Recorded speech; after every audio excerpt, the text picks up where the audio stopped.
Bonjour à tous chers mortels, c'est Dragma, on se retrouve avec les sorties de la semaine, et encore une fois, pas mal de choses, on va avoir encore beaucoup de titres, on va encore se ruiner, bref, on va encore pleurer. De plaisir et de souffrance pour le porte-monnaie, hein, ça change pas. Le manga 12 ans, volume 17, mine de rien, ça avance quand même beaucoup, on en est très loin sur la série, et je les ai pas lus, mais je suis très tenté, je sais pas pourquoi, à chaque fois que je vois ce titre, je suis extrêmement tenté par voir ce que ça vaut, donc ça viendra certainement un jour.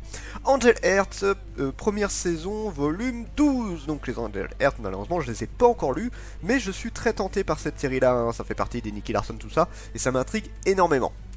Ensuite, nous avons Ashida K, The Iron Hero Volume 1 et la version Collector. Et là, pareil, j'en ai pas trop entendu parler, donc là, le résumé est long. Il y a 1000 ans, un démon aux 100 bras d'acier détruisit le monde, un dieu possédant également 100 bras vint à sa rencontre, et c'est là le mal après un combat féroce qui dura 7 jours. Dispersant ses bras sur la terre, devenu vierge, le dieu engendra la naissance d'un peuple possédant chacun une paire de ses bras d'acier. Ces descendants de Dieu vivent maintenant sur une terre infectée de droïdes mécaniques, et parmi eux, ceux qui possèdent plus de 2 bras sont appelés les descendants du démon. Tué ou abandonné à la naissance, Ashidaka est l'un d'entre eux. Il a survécu grâce à Geji, un multibras qui l'a pris sous sa protection et initié à l'art de la chasse aux droïdes. Passionné par ces créatures et leur customisation, notre héros cultive son talent, mais ce monde ne se révèle bientôt beaucoup plus hostile qu'il ne l'imaginait. Alors pourquoi pas? Ça me fait penser un peu à Satan 666 ou des trucs du genre, ce genre de titre là. Mais ma foi, pourquoi pas? C'est Glénat en plus. Oh, Glénat qui sort un nouveau manga. Oh là là, c'est tellement rare que j'hallucine là-dessus. Donc oui, bah, pourquoi pas du coup. Une version collector en plus. On va voir ce que ça vaut. Au Grand Air, hein, au Grand Air, ça fait toujours plaisir de voir ce manga là. Donc oui, bien évidemment, je l'achèterai. C'est un vrai petit manga qui est là pour te détendre, pour te faire profiter d'une tranquillité absolue. Je vous le conseille très fortement. Bakemonogatari, donc là, volume 8 et édition collector. D'ailleurs, je crois qu'il y en a eu un pour presque tous les tomes de cette série-là. Je continuerai la série, j'ai du retard d'ailleurs, j'ai beaucoup de retard sur la série, il faut que je rattrape. Mais je veux continuer, ça c'est clair et net. Blank Prass et White Prince, volume 15. Donc ce n'est pas une série que je suis, je ne sais même pas si je la suivrai un jour. J'ai envie de me mettre sur d'autres shoujo, je vous avoue. Mais là, pour l'instant, j'ai d'autres titres à lire, hein, clairement. Black Shadow, volume 4, donc j'avais lu les 2 premiers tomes, je vais certainement continuer la série, c'est vrai que je l'avais pas beaucoup glorifié sur le premier tome, que je trouvais un petit peu trop classique à mon goût et un petit peu trop de facilité. Maintenant, à voir, peut-être que le reste arrivera à me combler. Le deuxième tome était un tout petit peu mieux, maintenant à voir comment ça peut s'améliorer. Il y a moyen, hein, c'est possible. Comme Tommy Wending volume 5, donc là je crois que c'est la suite d'une série de base, donc comme Tommy si je dis pas de bêtises. Alors c'est assez niais de ce que j'ai compris, donc c'est pas forcément le genre de titre qui pourrait m'intéresser. Mais de ce que je sais, Wending part un peu plus dans l'adulte, maintenant à voir. Demon Slayer volume 11, alors moi je ne suis plus du tout les Demon Slayer, mais j'apprécie beaucoup la couverture du 11e tome. Ça je l'avoue, je l'apprécie beaucoup. Maintenant, voilà, avoir des Demon Slayer, c'est pareil, je les lirai un de ces 4, c'est juste que, voilà, j'ai beaucoup de mangas à lire, et du coup, bah, c'est pas forcément ma priorité. La destinée de Yuki, alors, volume 6, celui-là, bon, j'en avais parlé, hein, le premier tome a été une assez grosse déception, et si je dis pas de bêtises, c'est même le dernier tome de la série, si je dis pas de conneries. Oui, c'est le dernier tome de la série. Ce qui me rend triste, c'est que c'est l'autrice de Maid-sama, une série qui était exceptionnellement bien, et là, quand je vois sa nouvelle série, bah, c'est un peu triste, c'est comme Death Note avec Platinum End, c'est un peu une grosse déception à mon goût. Enfin bon, on peut pas toujours faire des bons titres, hein, ça c'est... Enfin, ce n'est que mon avis, bien évidemment. Drafting Dragon volume 3, je vous ai toujours pas parlé du premier tome parce que celui-là je l'avais lu, et c'était plutôt cool, hein, j'ai plutôt bien aimé la série. Maintenant, encore une fois, à voir comment le manga a évolué. Mais j'achèterai la suite, c'est sûr. Eden Zero, bien évidemment, ça j'achèterai, je suis un énorme fan de Hiro Mashima. J'attends de voir avec impatience ce que va donner la suite de Eden Zero, et même de Fairy Tail et la quête de 100 ans. Bien évidemment, je continuerai. Les enfants de la baleine volume 15, est-ce qu'il y a encore des gens qui achètent ce manga sérieusement? C'est pas parce que je le trouve mauvais ou quoi, alors je ne suis pas un fan des enfants de la baleine, mais j'en entends plus parler du tout. Avant c'était un manga que plusieurs personnes parler assez régulièrement. Là, ces derniers temps, c'est je sais pas, c'est une absence totale par rapport à là-dessus, et je me demande vraiment s'il y a encore des gens qui le connaissent. Enfin, qui le connaissent, si, certainement, qui l'achètent, je sais pas. Fairy Tail, la quête de 100 ans, volume 6, ça bien évidemment, je continue à acheter. Toujours une fois, je suis un fan de Mashima, et j'adore, sans hésitation, Fairy Tail. Maintenant, j'ai très très hâte de voir la suite. Full Drum volume 5, bon ça c'est du rugby du coup, je ne suis pas très intéressé par le rugby, c'est du sport, les mangas de sport j'ai un petit peu de mal avec, je vous avoue, il y a 4 grandes catégories que j'ai du mal, c'est le sport, la musique, les Magical Girls et la cuisine. Ouais, voilà, c'est les... Enfin, non, pas la musique, c'est le mecha, pardon, je sais pas pourquoi j'ai parlé de mecha. Le sport, le mecha, le Magical Girl et la cuisine. C'est les 4 rares catégories de mangas où j'ai un petit peu de mal. J'ai quand même des mangas dans cette catégorie qui me plaisent, mais là, je vous avoue que, voilà, chercher des nouveaux mangas de sport, c'est pas trop ma tasse de thé. Les Gouttes de Dieu, mariage, volume 14, donc là c'est la suite du manga de base, les Gouttes de Dieu qui a quand même plutôt bien marché, hein, cette série là, qui a permis de remettre en avant beaucoup de vins, ça c'est assez marrant, hein, mais sans déconner, hein, ce manga a fait grand bruit sur les connaisseurs de vin, puisqu'en fait il est très sérieux sur le sujet du vin, et c'est assez sympa à voir, en fait, j'ai pas lu le manga, mais je suis assez curieux, mine de rien, de voir ce que ça pourrait donner. J'achèterai pas tout de suite, bien évidemment, mais ça viendra un jour.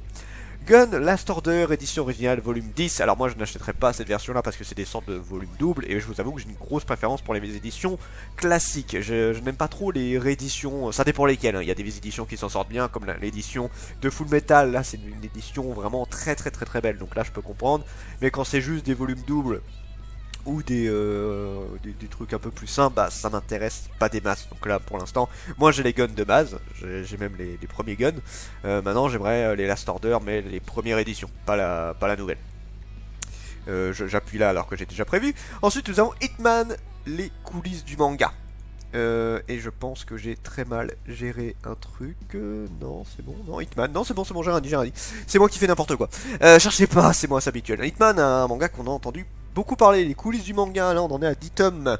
Le jeune Ryunosuke Kanzaki va enfin réaliser son rêve, travailler en tant qu'éditeur pour la rédaction du Shonen Magazine, célèbre hebdomadaire de pré-publication de manga. Très vite, Ryunosuke va déceler assez de talent en Tsubasa, sa toute première auteure, pour décider d'en faire la mangaka numéro 1 du Japon. Aussi débutante soit-elle, mais tous deux vont découvrir que les coulisses du manga ont tout d'un monde sans pitié où seuls les plus compétitifs survivent. Et ça m'intéresse beaucoup. Et d'ailleurs, attends, le scénariste, il a fait quoi déjà? Oui, c'est la scénariste de Suzuka, je me disais bien que c'était elle. Suzuka, elle a fait aussi Fuka, elle a fait pas mal de séries qui sont très cool, hein. C'est des séries que je vous conseille énormément. Donc voilà, ça c'est un manga qui était très attendu, hein. Beaucoup de gens en ont parlé de celui-là, et je l'achèterai sans hésitation. Iruma à l'école des démons, et quand je vois la gueule, ça me fait penser aussi à quelque chose. Je vérifie, hein, excusez-moi, mais j'ai un doute en fait sur qui a fait ce manga-là.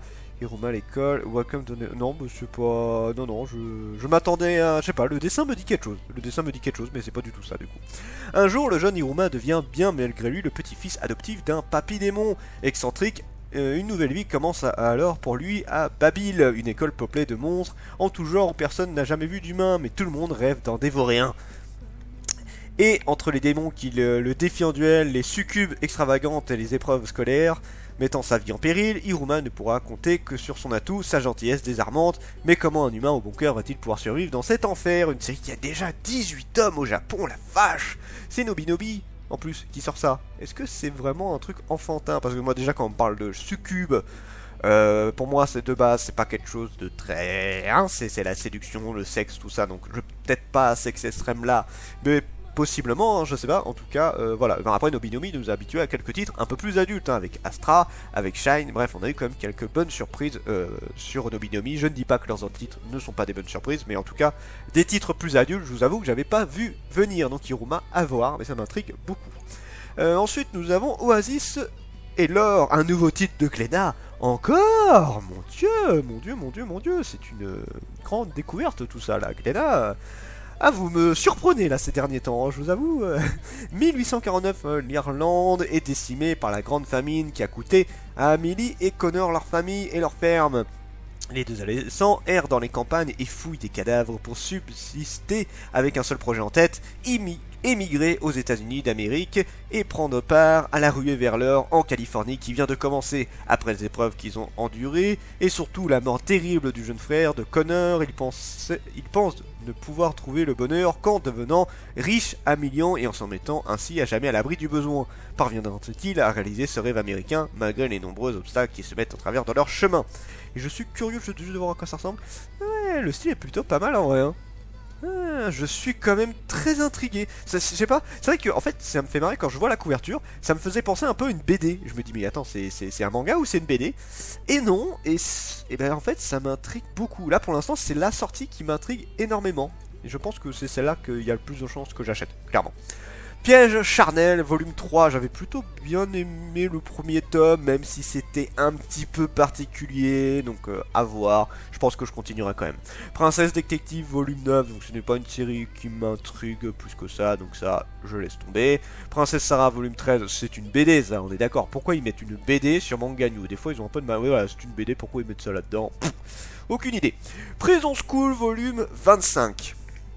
Et Prison School volume 25, j'ai toujours pas acheté le 24 et je suis dégoûté, je veux acheter la suite de Prison School parce que cette série est une putain de merveille, il faut la lire, il faut voir à quel point le mec est génial, c'est du pur génie ce qu'il a fait. Je le redis, hein, je le dis à chaque fois quand je parle de Prison School, quand tu vois des images de Prison School, tu te dis c'est débile, quand tu lis, tu fais putain, c'est du génie. Et honnêtement, j'ai pas vu grand monde être en désaccord avec ça. Vous pouvez être en très désaccord avec ça, mais franchement, c'est super bien travaillé. À voir absolument.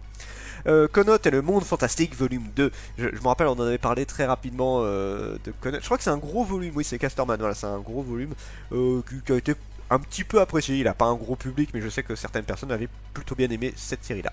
Ranma demi-édition originale, volume 16, donc là pareil, c'est une nouvelle édition. Moi j'ai l'édition de base, donc ça ne m'intéresse absolument pas, mais je suis un grand fan de Ranma, hein. J'ai les DVD, j'ai la série, je suis fan des shampoos qui est trop belle, trop magnifique. Bref, voilà, j'adore la série. C'est juste que voilà, j'ai déjà la série, le manga de base, donc je n'achèterai pas la réédition. Il y a déjà assez de mangas à acheter comme ça, hein, c'est bon. Si vous ne connaissez pas Ranma, achetez la réédition, ça vaut le coup. Si vous avez déjà l'ancienne édition, bah vous avez le droit de la racheter, mais moi j'ai d'autres mangas à acheter. La Rose Écarlate, bon voilà, encore une fois, je sais pas pourquoi ils mettent ça là-dedans alors que c'est de la BD. Sauf Metal Vampire, volume 6, on a même pas la couverture d'ailleurs, c'est un peu triste là-dessus. J'avais plutôt bien aimé et même j'avais lu le deuxième tome qui m'avait encore plus plu sur la série et j'ai été surpris. J'étais très surpris parce que c'était le manga que je trouvais un petit peu classique et finalement ça a été une très bonne surprise et j'ai très envie de prendre la suite. Sprouse Brother, un manga volume 31 que beaucoup de gens me parlent et quand les gens qui m'en parlent en particulier, je sais qu'ils sont qui lisent des titres qui m'intriguent beaucoup à chaque fois. Donc pour le coup, Space Brother, il y a de fortes chances que je m'y mette un jour. Quand ça, je ne sais pas encore, mais ça viendra. Ça viendra, c'est sûr et certain. Spirit Secure, de mémoire, le premier tome m'avait... Ah oui, c'est bon, je me rappelle. J'avais un petit doute, je dis ouais, ça me dit quelque chose. Oui, ça me dit quelque chose. Effectivement, le premier tome était pas trop mauvais, maintenant à voir comment vraiment ça va se développer. En fait, l'histoire est pas mauvaise, c'est juste un peu classique. Voilà, faut voir comment ça évolue. Teach Me More, alors ça c'est une auteure qui est... Oui, Vicky Hay, qui a fait beaucoup de mangas assez érotiques pour le coup, voilà. Secret Desire Story, Master Slide et Teach Me Love qui est le plus connu de l'autrice. Alors, voyons voir ce que ça propose. Miku, une jeune fille pauvre, décide de devenir la maîtresse du créancier de son père pour éponger sa dette. Ce grand patron est connu pour ses nombreuses conquêtes et son penchant pour les jeunes femmes très professionnelles. Malgré toute sa bonne volonté, Miku fait face à un grand handicap. Elle n'a aucune expérience. Face à son désarroi, le valet du domaine décide de l'aider en prenant en main sa formation. Et c'est terminé en 6 tomes, c'est une série assez courte, voyons voir la tête. Je vais te tester, si tu as du potentiel, je t'éduquerai.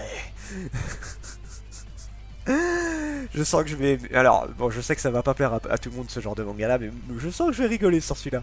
Triagix, volume 19, on attend à chaque fois beaucoup entre chacun des tomes de Triagix, mais je suis très fan de la série. Et j'ai un grand espoir, même si ce n'est qu'une rumeur, vous le savez, Triagix, il y a cette fameuse rumeur comme quoi ce serait les préquels de A School of the Dead et que potentiellement à la fin de Triagix il y aura la suite de A School of the Dead. Je sais, ce n'est qu'une rumeur, c'est beaucoup trop beau pour y croire, mais en tant que fan de A School of the Dead, J'y crois très fortement. Laissez-moi rêver, s'il vous plaît. Non, sinon Triagix, sans parler de toutes ces rumeurs, c'est quand même une série qui est très très cool et que j'apprécie beaucoup. Voilà, et si vous aimez les boobs et les fesses, vous allez adorer. Ichikomi, l'esprit du judo. Bon, c'est du judo, ça m'intéresse pas des masses. Wish le volume 23 et 24, donc c'était des gros volumes si je dis pas de bêtises. Pareil, pas une série qui... D'ailleurs c'est une série que j'ai presque pas entendu parler, là je suis un peu en... Ah c'est Panini, ouais ok je me disais. Peut-être parce que Panini ne l'a pas édité depuis un bail, c'est peut-être pour ça aussi que je ne voyais pas ce que c'était en fait, c'était pour ça aussi. L'appel de Cthulhu de Ki-hoon avec leur fameuse édition de Lovecraft. Alors bon, on va parler très rapidement des autres. Les autres éditions qu'on a eues, étaient les montagnes hallucinées, tout ça, était très bien. Hein, là, le format était très bien. Le style graphique était très bien foutu. C'est vraiment très très prenant. Et pour les gens comme moi qui ont beaucoup de mal à lire des romans parce que c'est pas trop leur délire et que j'ai du mal à me mettre dedans, j'ai une grosse préférence pour les mangas, BD, tout ça. Un roman, c'est beaucoup plus dur à lire pour moi, je me fais chier dessus en fait, souvent. Et du coup, Lovecraft en manga, bah, ça me permet de découvrir cette œuvre. Et c'est un petit peu, je vous avoue, ce que j'attendais. Je pense que je ne suis pas le seul. L'appel de Cthulhu, puisque Cthulhu est l'une des œuvres les plus connues de Lovecraft, que ce soit dans la pop culture ou les trucs du genre. Cthulhu a été représenté dans beaucoup de choses, cinéma, romans, jeux vidéo, manga, etc. Bref, cette créature est extrêmement connue, même sans connaître Lovecraft que comme moi, Cthulhu, t'en as forcément entendu parler et tu sais vaguement ce que c'est en général. Et bah du coup, je suis très intrigué par celui-là, c'est celui-ci que je veux absolument dans la collection Lovecraft, même si j'achèterai les autres bien évidemment. Quand Francis Turton hérite des possessions de son grand-oncle archéologue, il se retrouve lié à la tragique destinée du vieil homme. D'après ses papiers, le défunt scientifique enquêtait sur une religion étrange, le culte de Cthulhu, une mystérieuse gravure représentant son dieu dépeint, un monstre cauchemardesque. Selon le journal laissé par le professeur, cette tablette est l'œuvre d'un artiste qui l'a créée en pleine nuit alors qu'il était assailli de visions d'une cité fantastique habitée par une créature gigantesque. Or, ce phénomène a eu lieu le lendemain d'un séisme d'une intensité inégalable qui a affecté des hommes dans plusieurs contrées. Qu'est-ce qui a bien pu perturber aussi l'équilibre du monde? Intrigué par ses écrits, Francis reprend le flambeau et se lance sur la piste du culte au cœur des ténèbres. Mon Dieu que ça a l'air de déchirer sa maman. Ah franchement non, l'appel de Cthulhu, je le veux. Clairement. Bright Story, nous avons la version classique et la version gros format. Oui, parce qu'il y a une édition un peu plus grande aussi. Bright Story qui est excellemment bien. Et j'ai tout rattrapé d'ailleurs, je suis extrêmement content, j'ai tout rattrapé de la série. Maintenant, le 12e tome, je continuerai. Alors, c'est pas la série du siècle, mais je trouve que c'est une série très cool. Ensuite, on attaque. Là, je crois que c'est le dernier. Hein. Guess What, volume 3, qui faisait partie, vous savez, des gros titres que Ki-hoon voulait mettre en avant. Sauf que malheureusement, ça s'est pas passé comme prévu. Oui, puisque ce manga a fait un petit peu un gros bide. Et pas beaucoup de gens l'ont apprécié, malheureusement. Moi, le premier. Voilà, j'ai pas des masses aimé ce manga-là. Et pourtant, j'en attendais beaucoup. Ça faisait partie des titres qui m'intriguaient beaucoup. Intraitable volume 3, donc ça je ne l'ai pas lu, mais je l'achèterai un jour je pense parce qu'il m'intrigue un petit peu. Isabella Bird, femme exploratrice volume 6, une série qui est super cool et que je vous conseille très fortement. Et là d'ailleurs elle a changé de tenue, j'ai l'impression qu'elle a abandonné sa tenue de riche pour avoir une tenue plus conventionnelle du Japon de l'époque. Donc ça pourrait être aussi très intéressant. Odin Sphere volume 2, j'ai pas acheté le premier, mais le premier tome m'intriguait beaucoup, j'aimais beaucoup la couverture d'ailleurs du premier tome. Maintenant, à voir ce qui va valoir la suite de la série. Persona 3 volume 10, bon moi j'ai totalement abandonné, je n'ai clairement pas accroché à Persona 3. J'ai pas joué aux jeux vidéo, donc forcément l'histoire me marque beaucoup moins, puisque beaucoup ont acheté Persona 3 et 5 par rapport au fait qu'ils ont joué aux jeux vidéo. Maintenant voilà, moi le manga m'a pas attiré plus que ça. Sekiro Shadow Die Twice, official artbook, donc là c'est tiré sur Sekiro, donc ça c'est pas spécialement pour moi. Cigarette and Cherry, moi ça me fait penser Cigarette and Candy, je sais pas si c'est le même auteur, je vérifie juste si c'est le même auteur, mais je ne pense pas, c'est pas le même auteur, c'est un tout nouveau pour nous en tout cas. Alors, à peine arrivé à l'université, un jeune homme encore vierge s'est promis de trouver une petite amie, c'est alors qu'il fait la connaissance d'une sublime étudiante plus âgée que lui. Mais la senpai repousse toutes les tentatives d'approche de ce Kohei déterminé mais complètement inexpérimenté qui tire son peu de savoir des livres de drague, la cause est-elle perdue d'avance? D'accord, donc le mec il essaye de tirer son coup, mais la madame elle veut pas trop et ça peut se comprendre totalement, hein. Elle a totalement le droit de toute façon de refuser. Ça m'intrigue beaucoup. Et j'avoue que la couverture surtout m'intrigue. Je pense, lui c'est pareil, ça fait partie des titres que je vais acheter de façon assez clair. Je le prendrai, c'est clair et net. Gleipnir volume 7, ça faisait un moment là, j'attends à chaque fois ce manga là. Oui, je le veux, bien évidemment, je veux Gleipnir, c'est une série qui est extrêmement cool et je me tâte même à regarder l'animé. Parce que clairement, j'ai beaucoup aimé le manga et je pense que l'animé je vais aussi aimer. Juste No Mariette volume 3, je n'ai pas attaqué la série mais j'ai très hâte de voir ce que peut valoir ce manga là puisqu'il m'avait beaucoup intrigué à sa sortie. Maintenant, encore une fois, il faut l'argent et le temps. Pop Team Epic de Mehan, un des nouveaux titres qui pareil a un petit peu surpris, c'est vrai que c'est pas le genre de manga que j'aurais vu chez Mehan et même que ça sortira en France un de ces jours. Maintenant, alors on va lire le résumé, je vous parle d'un petit truc en particulier. Popuko est petite, impulsif et violent, Pimi est grande, raisonnée et calme. Avec elle, même la plus banale des journées se transforme en un vortex absurde et irrévérencieux. Le génie côtoie la bêtise, la gaminerie côtoie l'humour noir, rien n'est certain dans Pop Team Epic si ce n'est pas le fait que cette œuvre échappe à toutes les classifications. Alors, c'est un manga totalement what the fuck, donc comédie humour, alors là c'est complètement barré, et du coup je me demande si le manga a le même effet que l'animé, puisque l'animé est un petit peu particulier, disons que les personnages vont avoir de temps en temps une voix de fille et de temps en temps une voix de bonhomme, et ça rajoute un côté comique assez particulier, et en fait l'animé joue beaucoup sur ce genre de truc là. Du coup, est-ce qu'on va ressentir la même chose sur le manga? Je ne sais pas. C'est un petit peu que je me pose comme question, donc à voir ce que ça peut donner. Après pareil, je sais que le style du manga, voilà, vous voyez, c'est un petit peu particulier, et je sais que c'est quand même un truc qui marche extrêmement bien. Maintenant, à voir. Je pense que je le prendrai quand même, parce que je suis assez curieux là-dessus. Rimiko Takagi, reine du manga, et même une version collector. Je suis intéressé par la version collector. Voyons voir ce que ça propose. 24,90€, c'est cher, mais bon, ça doit avoir le coup.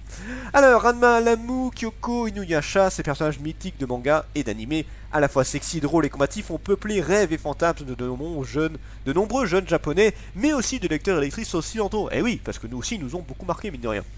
Dans son pays, leur créatrice est tout aussi légendaire. Depuis les années 1980, Rumiko Takahashi est une superstar du manga shonen et l'une des papesses de la comédie romantique. Elle est l'une des dessinatrices de BD les plus puissantes au monde que l'on évoque la longévité de sa carrière dans une industrie ultra compétitive, le nombre d'exemplaires vendus de ses œuvres ou bien encore l'influence qu'elle a pu avoir sur toutes les générations d'artistes internationaux. C'est vrai que toutes ces œuvres marchent extrêmement bien. Inuyasha a très bien marché, Ranma a très bien marché, Lamu a très bien marché, et même les œuvres qu'on a actuellement, la Maison Ikoku, ce genre de trucs, même si c'est une réédition, marche toujours très bien. C'est une autrice qui a fait un sacré carton sur ses œuvres, hein, ça y a pas à le dire, et même avec le Club Dorothée, ça a très bien marché, les animés ont très bien marché également. Mais ce ne sont pas tant les records enchaînés par cette prêtresse du manga populaire qui forcent le respect et suscitent l'admiration. Découvrir une œuvre de Rumiko Takahashi, c'est aller à la rencontre d'un artiste qui sait capturer l'air de son temps, faire preuve de fantaisie et croquer l'être humain sous tous ses aspects, ce genre d'une espèce et des genres. À travers des succès comme Urusei Yatsuma, Lamu, Maison Coucou, Juliette Je t'aime, Ranma 1,5 ou encore Inuyasha, ce livre retrace les 40 ans de carrière de cette mangaka d'exception dans la destinée et les thèmes favoris sont mêlés à l'histoire contemporaine du manga. Un récit riche d'anecdotes dans lequel nous vous invitons à plonger pour peu que vous n'ayez pas peur de vous transformer en porcelet noir, en canard ou en panda. En panda, ce serait bien. Donc voilà, c'est un manga qui va retracer la vie de cette auteuse extrêmement talentueuse, je n'hésite pas à le dire, c'est vraiment des séries qui nous ont marqué et qui sont exceptionnelles. Franchement, si vous connaissez pas cette autrice, foncez, ça vaut le coup d'œil. Et là, pour ce volume en particulier, moi je pense que je le prendrai, certainement l'édition collector d'ailleurs. Et on finit avec les deux derniers. C'est que le dernier surtout, avec Shiguru volume 1. Encore un titre de Mehan et encore du samouraï pour changer. Série en 15 tomes. En 6 de l'ère Kanei, début de la période d'Edo au château de Suruga. Condamnés à combattre par une terrifiante fatalité, deux épistes aussi beaux qu'implacables s'affrontent dans un tournoi tabou allant à l'encontre des lois de ce monde. Ici commence le plus cruel et brutal des récits historiques. Ouais, c'est pas le genre de manga qui va m'intéresser, je pense. Enfin bon voilà, je pense que ça plaira à certains. Donc voilà, la vidéo était très longue, 23 minutes, enfin presque 24 avec l'intro ou l'outro. Donc voilà, il y a beaucoup de titres, il y a beaucoup de choses intrigantes qui sont sorties, enfin qui vont sortir. Sur ce, c'était Dragmar et je vous dis à la prochaine, chers mortels.